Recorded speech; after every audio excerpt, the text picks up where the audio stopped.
Welcome in, everybody, to Scout's Eye on College Football. I am Chris Landry, bringing you another edition where we have got an exciting weekend to recap in college football. What a weekend it was! We're going to take it take it down, break it down for you here. Take a look ahead to next week as well. But as we like to do each and every Monday at 4 p.m.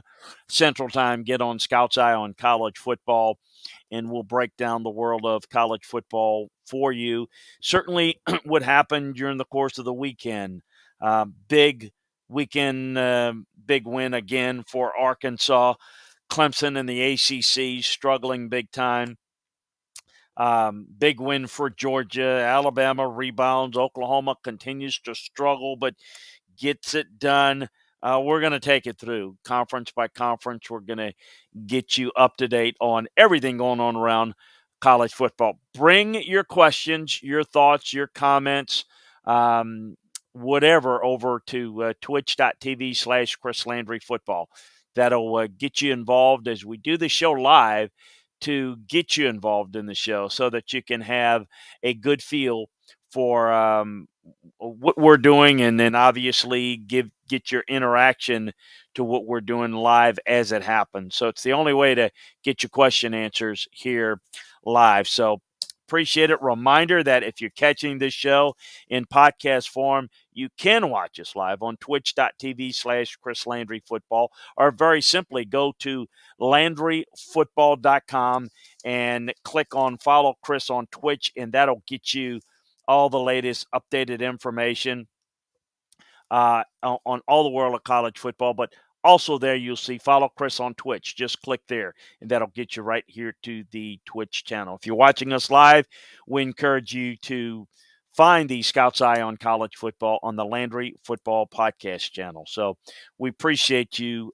joining us on both platforms, as we like to interact with you. So let's get right into the game recap section. And one of the things that I wanted to go, I normally kind of go, and I will do this from time to time. I like to go kind of in the order as the games came off the board. But let's kind of go ahead into some of the big featured discussions. And I think the story around college football, certainly the biggest storyline in the SEC, is the play thus far of Arkansas. And it goes to show you a little bit about the perception and how people view a program, a team. Those of you that followed in the summer know that I thought that Arkansas might have a chance to be better, but I didn't think their record would reflect it necessarily, because I thought the schedule was difficult, going to be challenging.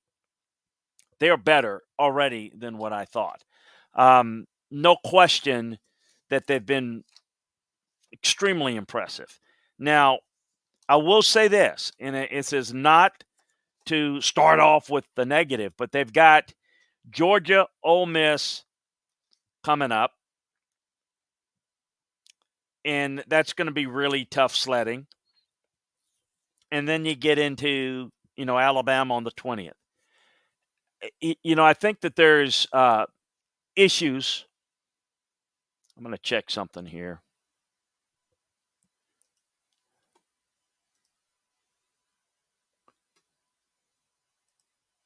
I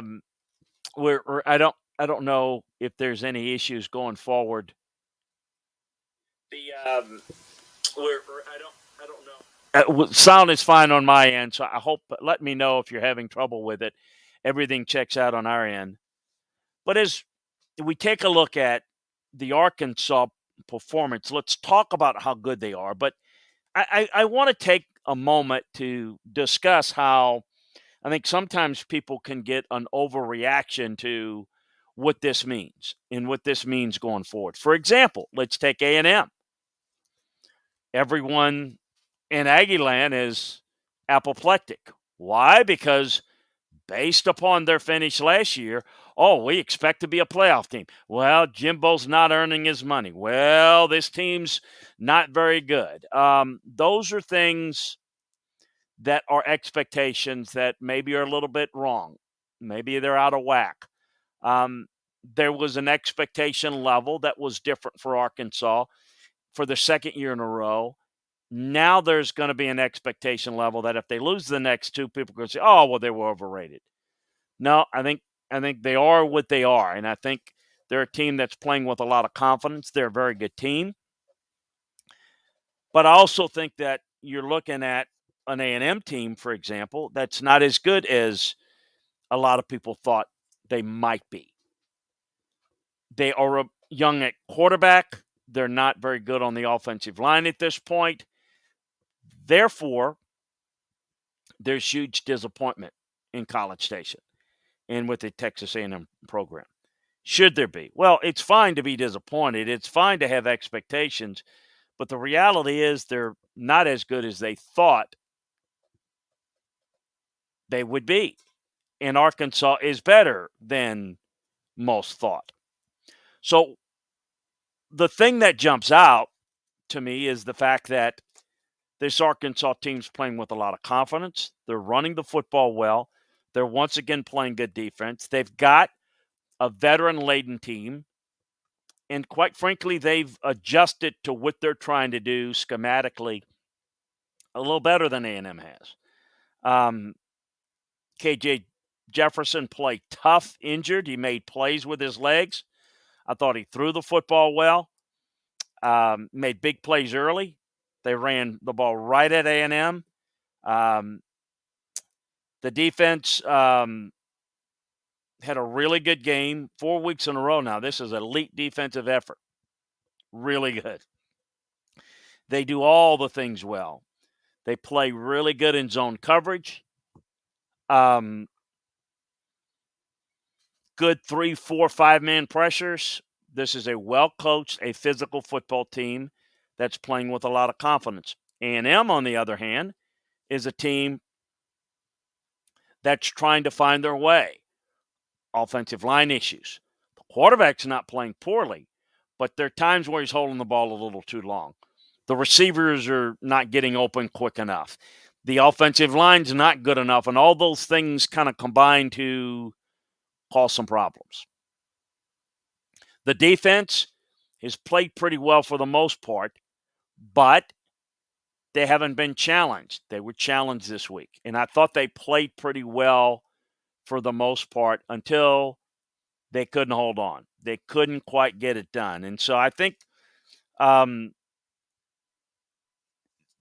that to me is the biggest storyline, is that how good this Arkansas team is, because to have the discussion that they might be a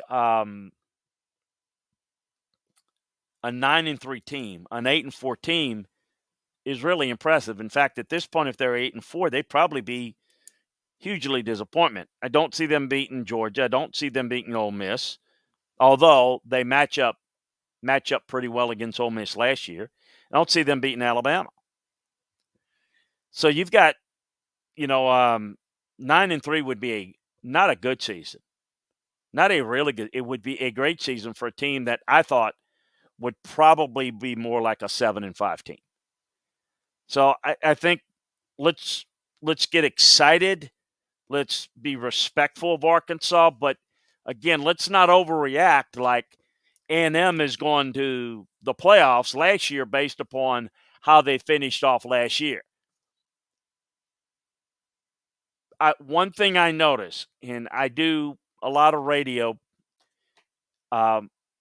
during all year long, but during the season, it's particularly overreaction. I mean, whether it's college or NFL, we bury a player, a team, a coach 1 week, and then he's the greatest thing ever the next week, and vice versa. It is wildly inaccurate and just way out of whack. Recognize for what it is, and let's see where we go from that. Now, there are some circumstances that are a little bit different. One, it's Clemson that's clearly got some issues. And again, go back. Arkansas is really good. They are what they are. Let's see what they can do against Georgia this week. Who knows? Maybe they shock the world and win that one. We'll see what they do against Ole Miss. We'll see what they do against Alabama at the end of the year. Time will tell. My sense is it will be a little different than what we've seen thus far, but it's okay. Doesn't make it, oh, they were overrated. Well, yeah, if you're going to sit there and rank them as, bad and then rank them as maybe a team that could make the playoffs and then they lose 3 games, oh, they were overrated. Well, then, yeah, you're up and down. That's on you. They're not a team that's capable of making the playoffs or doing any real national damage. They're having a really good year. And they're a better football team right now than A&M is. And that's all we know. And they're better than Texas. I mean, that's what we definitely know. We don't know anything beyond that, and we shall see. Clemson, it's fair to say, that team is not the same. Why are they not the same? And I see our good friend Rock has some questions. I invite you to bring your questions inside the chat room, and I'll get to them in the mailbag segment at the end of it. Look, here's what I see out of Clemson very clearly. A defense that plays very well, but they're starting to get injured. They're starting to have some issues. And more on that in a second, because I'm going to talk a little bit about kind of the culture and the direction of their program.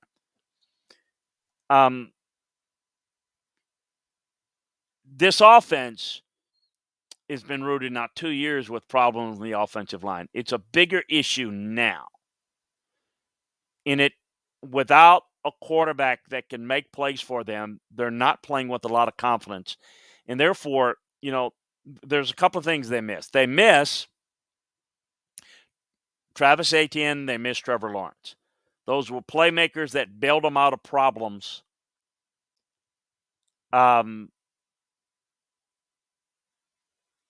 Last year, I thought beyond and going back further,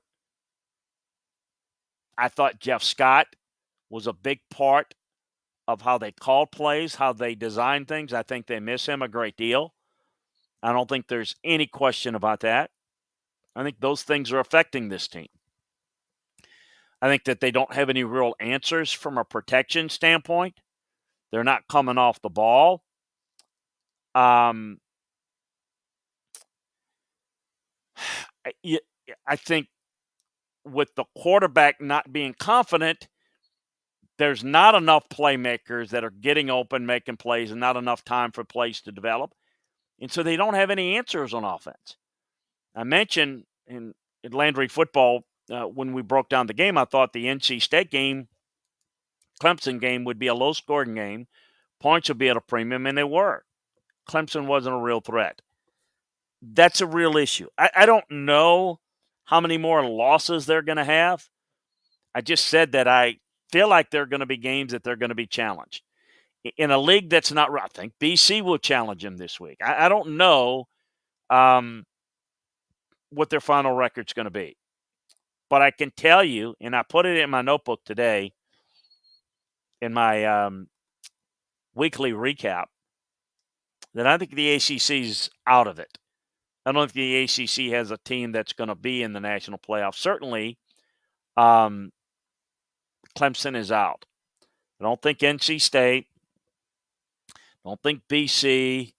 I don't think Wake are good enough to be in that level. Now, somebody can maybe get in and win in the league, but I think that league's going to be without a playoff team this year. I think those things jump out at me at Clemson, that it's been an issue that's been gradually coming, and I think it's just manifested itself when you don't have, A, the great play caller, B, the quarterback, that they probably need to get involved in the run game a little bit more, even though that's not an overall strength relative to Trevor Lawrence. And they don't have the experienced running back. So they don't, the pieces there and the putting it all together in combination is not as good. And the defense is having a hard time just carrying the team to some point. Now, let me say this, and I want to say this cautiously, and I want to say this respectfully. That Clemson program has had great culture, great energy, great leadership, great attitude. Throughout Dabo's tenure, he's created a positive culture. But there is one that's very, very player friendly. And there's nothing wrong with player friendly. People who know me know I'm a little old school. I like, relating to players, but I'm a little bit more tougher on players. I'm a little bit more holding guys accountable, making them hold each other accountable. And one of the things that I'm starting to see, and you can start to see it now, I see some of those players on defense, they're going to start to protect themselves a little bit more. Their draft status, they're not going to be in the national playoff hunt. And I think you're seeing modern college football at its unvarnished truth. And quite frankly, you want to see how the sausage is made. This is kind of where we're going to see it. Okay, we're not in the playoff hunt. I'm going to kind of take care of myself and protect myself. Look, you see that at LSU with Derek Stingley and other guys in the past under Ed Orgeron, and you're going to see that at Clemson. Guys are going to take care of themselves. It's a lot of about me. When it's player friendly and you recruit that way and you go to the next level of player friendly, which is players have a lot more freedom. Players tend to do things the way they want to do them. There's less accountability. There's less natural leadership. There's more about what's in it for me. And you see a little bit of that. I don't see a lot of leadership or direction with Clemson right now. Georgia looks like they're playing on a mission. Vanderbilt's awful. They're beyond awful. They're so bad, I can't even tell you. Georgia's playing to their standard. What else do you expect to do? You beat the crap out of somebody 62-0 or whatever it was. You can't do any more than that. Well, the team they played sucked. Yeah, they do suck.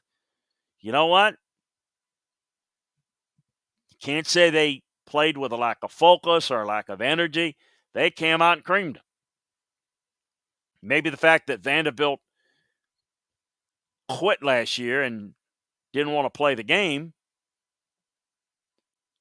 maybe that led to a little bit of a angst or attitude. Whatever it was, they're playing really well.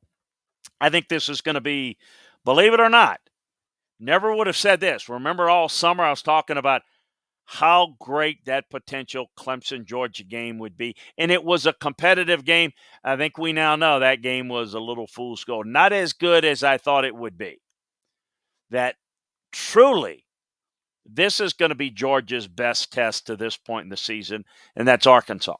It's certainly going to be Arkansas's biggest test. It's going to be Georgia's as well. It's going to be a different look. It's a physical team. It's a team that's going to be able to bring 4- and 5-man pressures and try to force plays in the passing game, maybe mix up their front a little bit, take away the run, force the quarterback to beat them. It's going to be interesting. It's going to be a real interesting game, and it's going to tell us a lot about both of those teams. Oklahoma continues to get by, not real impressive. They're taking on a lot of criticism.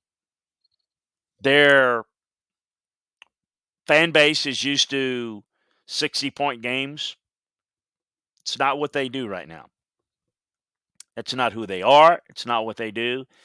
They are struggling offensively. I think it's the offensive line play, the lack of a running game, and I think the lack of a commitment to a run game, and that becomes a chicken-egg thing, right? If you're not real good at it, you go do something that you can do, and I don't think they're as sharp. I don't think they're playing as well up front in both the run and the pass game.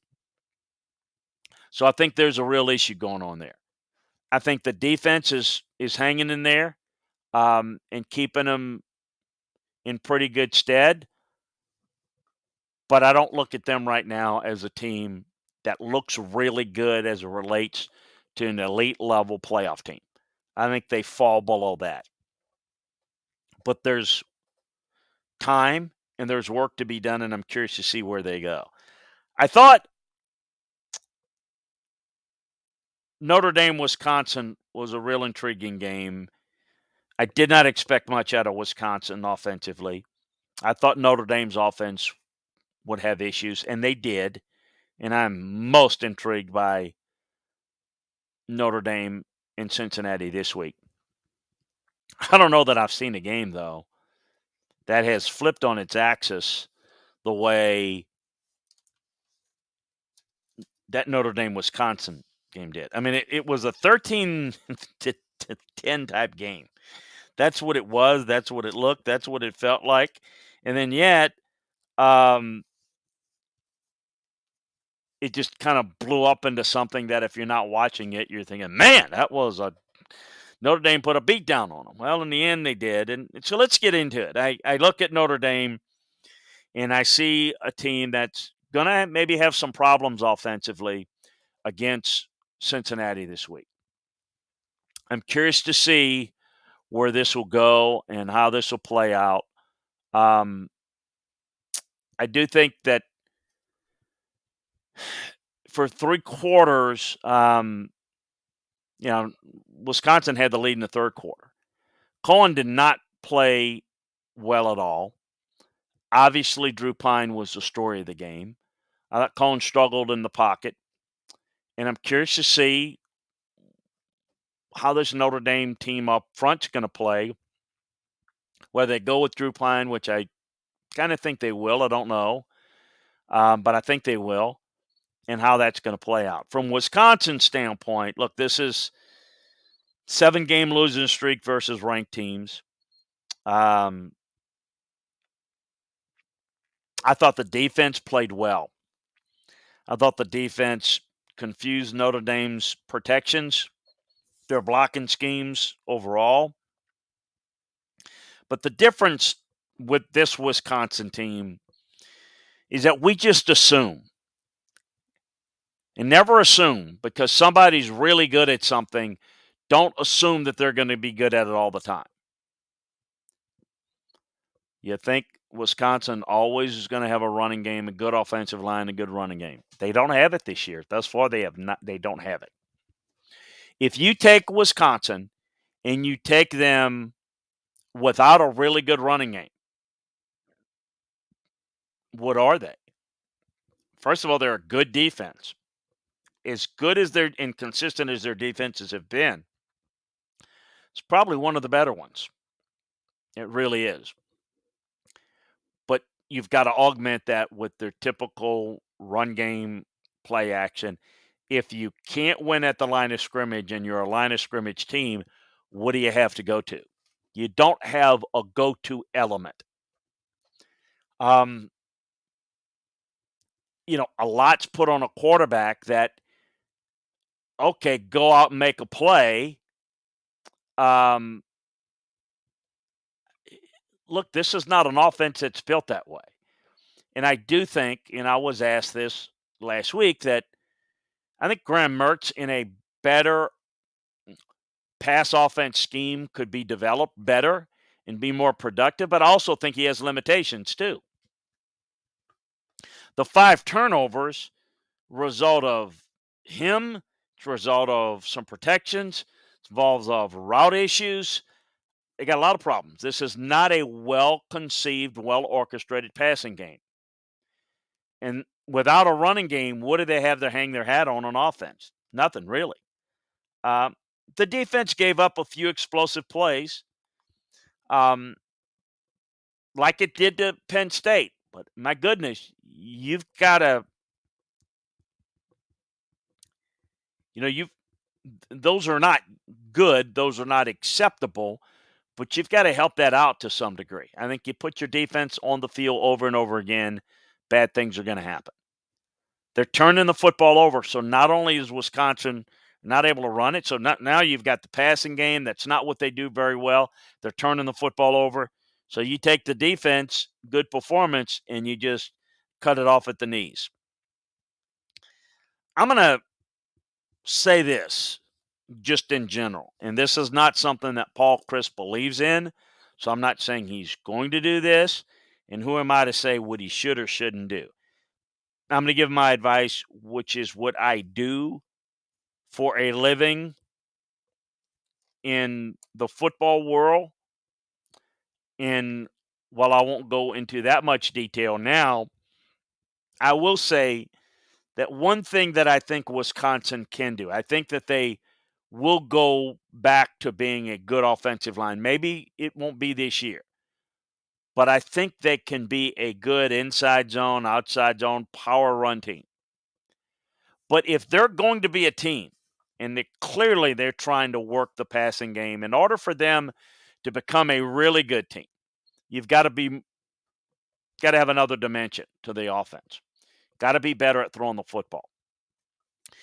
If you're not going to be real sophisticated and eclectic with your passing game, with route concepts and multiple guys out on routes, then why not get an athletic quarterback? If you're not going to have a quarterback he's not going to protect the football, you're not going to be able to work the passing game effectively, then get a quarterback that can run. Get a quarterback that you're having trouble running it a year like this. One way to figure that out and get that fixed in a hurry. Quarterback can run, make it much more difficult. Can you imagine a quarterback that could run with the way this defense plays? It could solve some of the issues. And because if you can spread people out a little bit, you're going to create a lot more space in which to be able to throw the football. So a lot of what they do now is the drop back stuff that is an easy rush package to go against. And guys can't get open. They don't have receivers that can get open. Well, if you don't recruit the guys that can get open, then run a spread scheme that will allow guys to get open, because out of the spread, you can still run power sets. You can still run power football. So I don't know. It is something that if I were Wisconsin, I would take a look at. Kentucky continues to turn the football over, play, quite frankly, poor football. Kept South Carolina in the game like they kept Chattanooga in the game, like they kept Missouri in the game. Not real impressive. How about North Carolina? How about Georgia Tech? Giving up for dead after Northern Illinois. They're finding their way back. Alabama, maybe not running it enough, but still dominating Southern Miss. The story of the week in college football is going to be Alabama-Ole Miss. And to me, how is Alabama going to play it? Everyone will focus on what's Alabama's defense going to do up against this Ole Miss offense. I don't have any real mystery about what's going to happen there. What I'm interested in is how is Alabama's offense going to play this? Are they going to play it like they had last year and in previous years, where they're going to try to score points with Ole Miss and go up and down the field? Is Ole Miss's defense better? And if they are, how much better than last year? Don't know. We'll find out. This Alabama offense is still really good. It's really good. It may not be like last year's, but it's really good. Will Alabama try to shorten the game? Control the tempo? Run the football more? Those are things that I think are intriguing in the storyline of this game. How about USC? How about Oregon State? Winning over there since first time since 1960. A further issue of kind of where things are. And oh, by the way, when people say that first, Dante going to get them turned around, you always see that bump up with an interim coach, and it hardly ever lasts. Sometimes it does, it doesn't. Michigan State, just tougher and smarter than Nebraska, weren't they? Just found a way to make plays when they had to. Did not play well at all. Completely outplayed by Nebraska in the second half. Again, the first step to winning football games is what? Learning how to not lose them.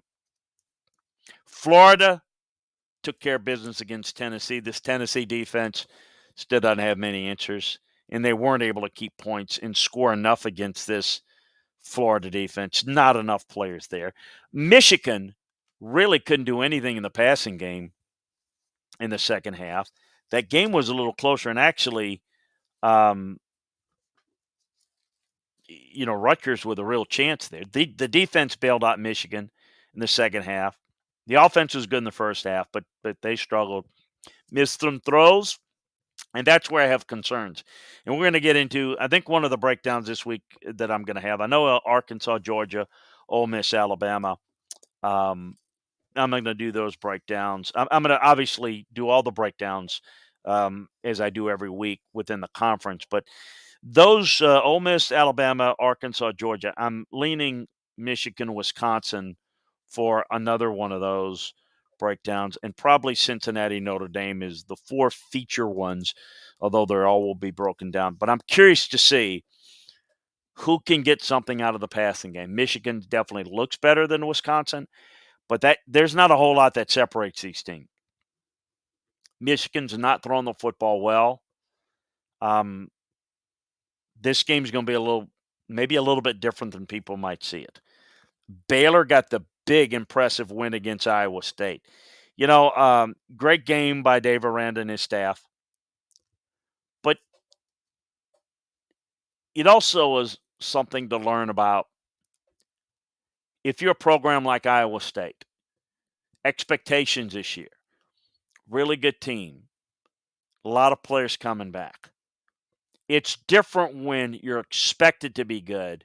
You're expected to have a team that's going to compete in the Big 12. Boom, they got beat by Iowa, out of conference, taken out of the national race.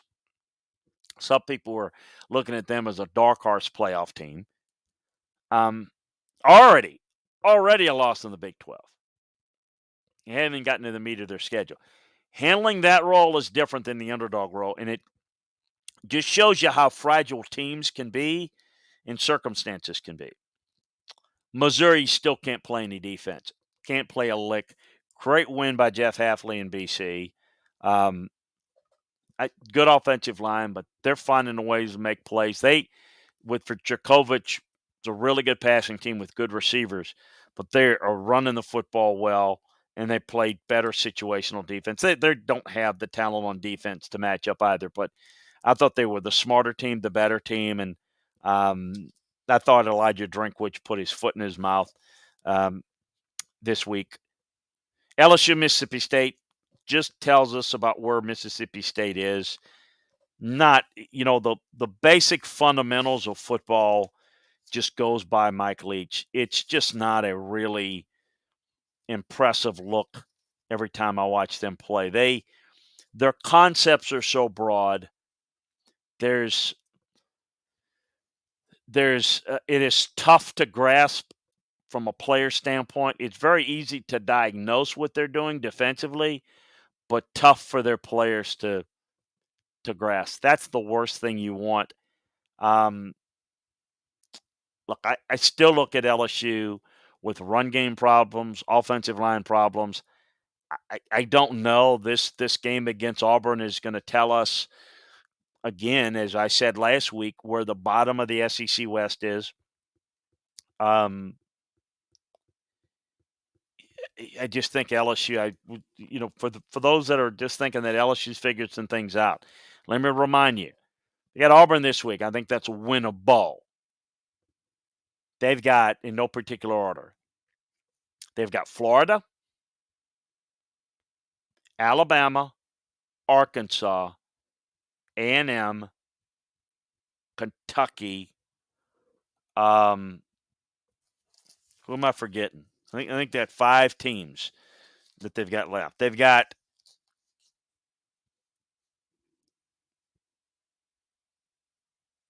Kentucky, Florida, Ole Miss, Alabama, Arkansas, A&M. That's 6. I had 6. Think about that for a second. Auburn and Kentucky are beatable.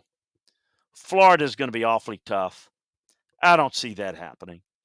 Ole Miss, I don't see them beating Ole Miss. Don't see them beating Alabama. I don't see them beating Arkansas, but that game's in November. We'll see. I think A&M's beatable, but you're looking at 6 games, and I just don't know that they can get 2 wins out of that 6. LSU's not back. Got to see a lot more. Mississippi State's still a they don't play smart fundamental football. I don't see any confidence. Um, I don't think they're built to have success in the red zone. I just see a lot of problems. I think it's a really poorly coached team in Starkville.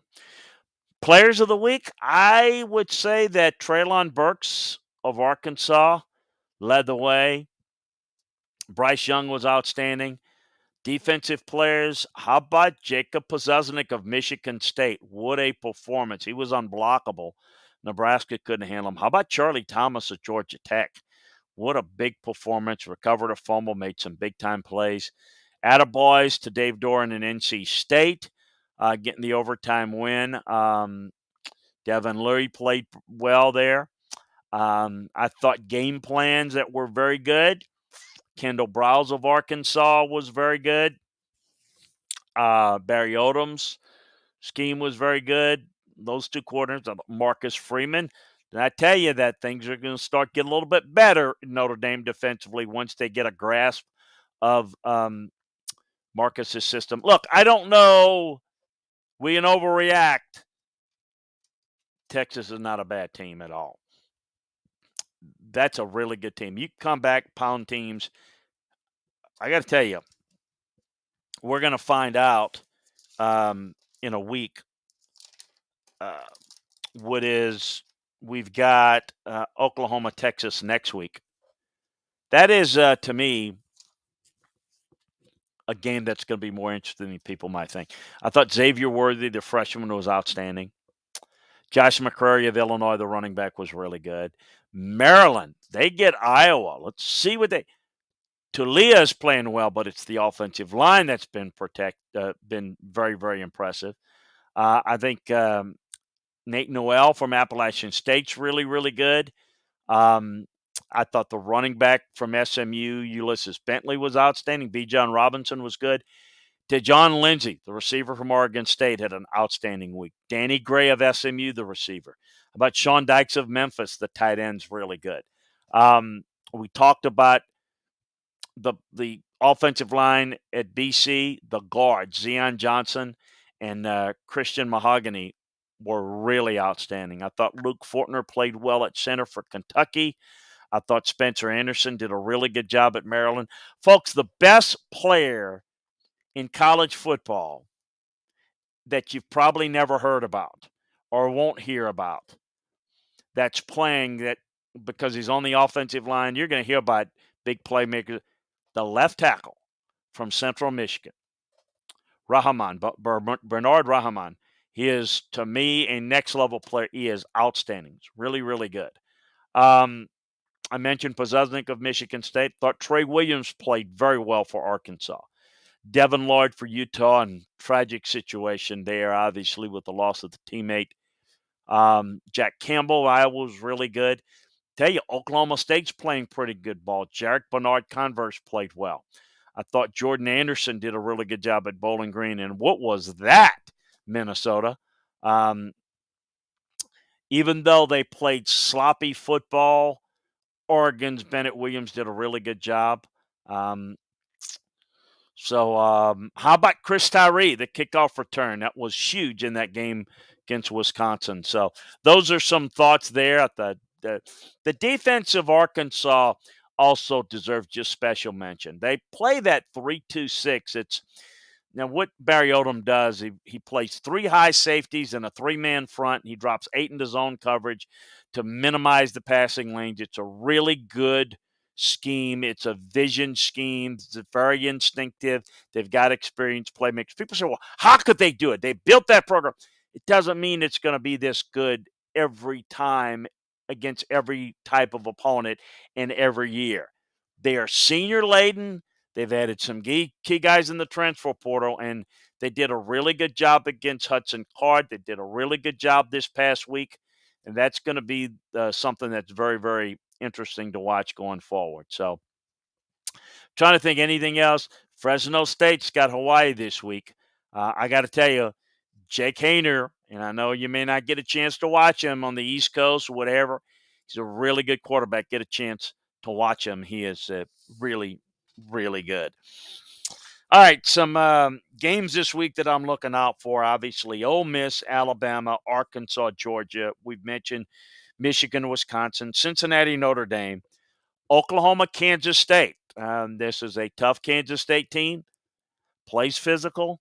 Oklahoma's not that explosive on offense. Now, I do think the fact that Kansas State got them last year certainly a factor. Oregon, Stanford. Stanford team plays these type of games well.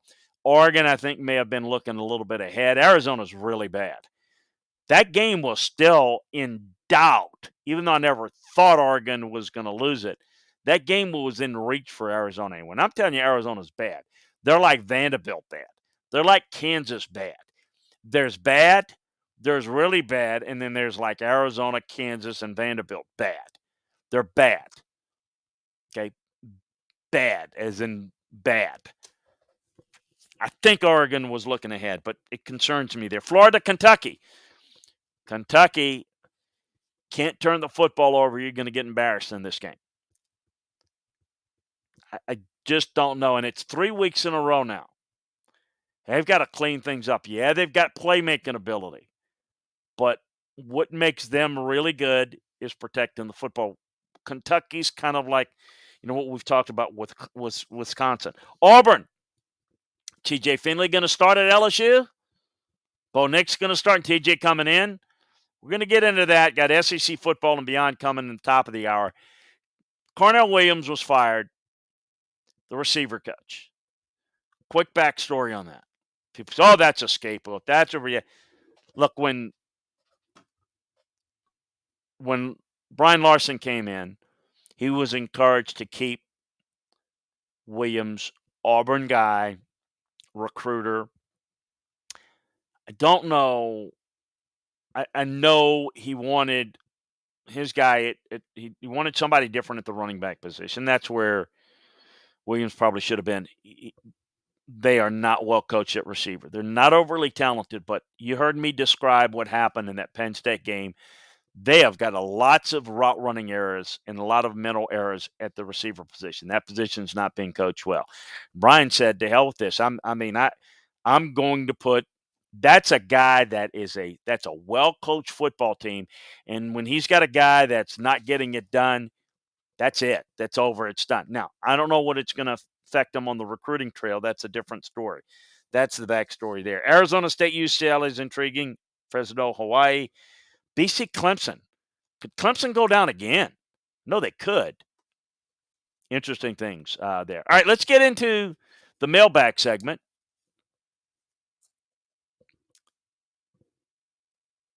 Let's see what you got here. Emerez, is Kyle Hamilton good enough to escape the NFL bias against taking safeties high? There's not a bias against taking safeties high. The relative importance at that position affects it. Kyle Hamilton's a special player, and I think he's going to be really good. Rock Westfall says, where in the hell is Whiskey's offensive line and ground attack? Notre Dame isn't the only team to stack us. What's going on, and why is Burger in the doghouse? Look, we kind of went over that. That's why I don't think they're as talented up front as they have been. It's as simple as that, and that's where their bread is buttered. And it's when they can't play well at the line of scrimmage, they're not a good football team, because that's what they are. That's their identity. Rock also has, did Clemson suffer from the Holmes effect of getting sloppy, knowing that Lawrence could carry them most of the time? I think the fact that they've not recruited or developed well on the offensive line has caught up to them. I think that Travis Etienne and Trevor Lawrence were bigger impacts. I would say Travis Etienne may have been a bigger impact than even Trevor Lawrence, believe it or not. I think they missed both of those guys. And you throw that with the offensive line play, and you throw it with Jeff Scott and Tony Elliott working together. That's not worked very well. And remember what I've said about Dabo. Dabo can't fix it. Dabo's not an X's and O guy. So if you have some shortcomings on the staff or in personnel, you don't have the ability of the head coach to be able to fix it. It's the James Franklin or the Ed Orgeron, those type of guys, they're not guys capable of fixing it. They've got to hire guys to fix it, and I think we're seeing a little bit of a leaking there. Tony asks, is there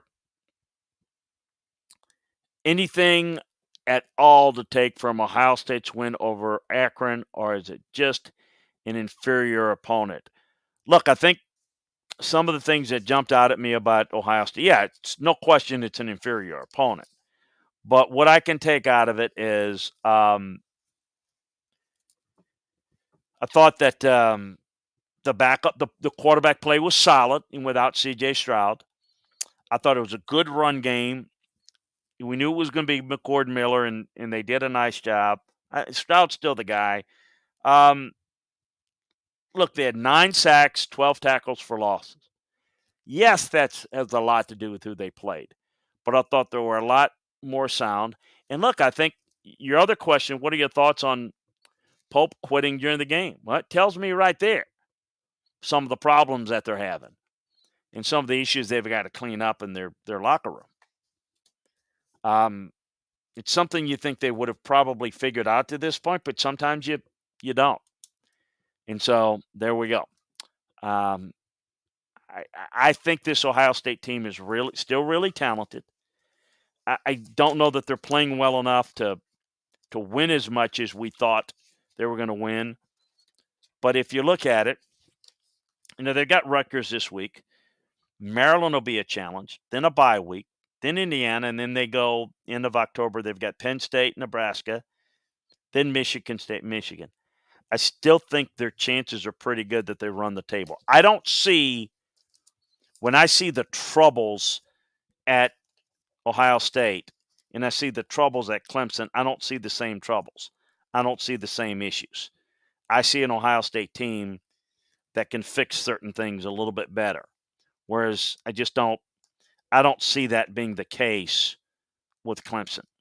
I think there's a different situation personally. So, but I don't know that they're a team that's going to do damage. I don't think they'd match up very well against an Alabama or a Georgia. But, and I'll end this with kind of where I've got it right now. I think that Alabama and Georgia are the two best teams in the country. It's early, but that's how I see them. And I just think, and I even think they have flaws.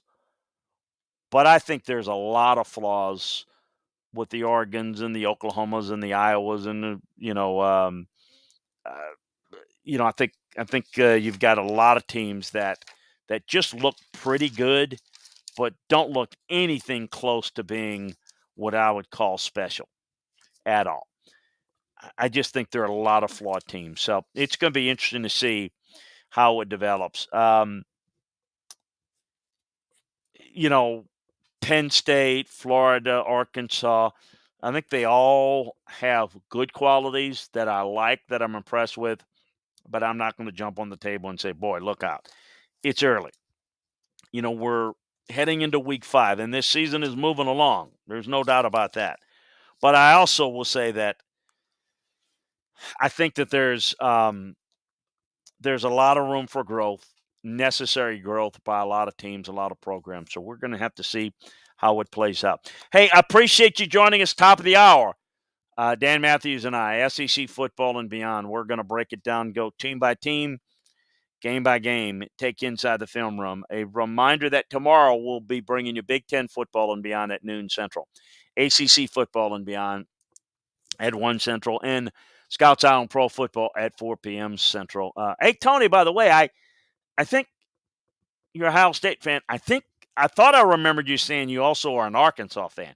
You got to be, if I got that right, and I may have it wrong, I apologize, but you got to be so ecstatic with the Wolfpeak Suey this stage of the season. But yeah, we've got all those games. We're also working on getting all the breakdowns, conference by conference, team by team, over at LandryFootball.com. So take advantage of the football season offer there. We really appreciate it. Check us out. Sign up for Landry Football Podcast channel, wherever you get your podcasts. And join us on twitch.tv/Chris Landry Football, or go to LandryFootball.com and click follow Chris on Twitch. SEC football and beyond, top of the hour. Appreciate you joining us. Talk to you then. Take care, everybody.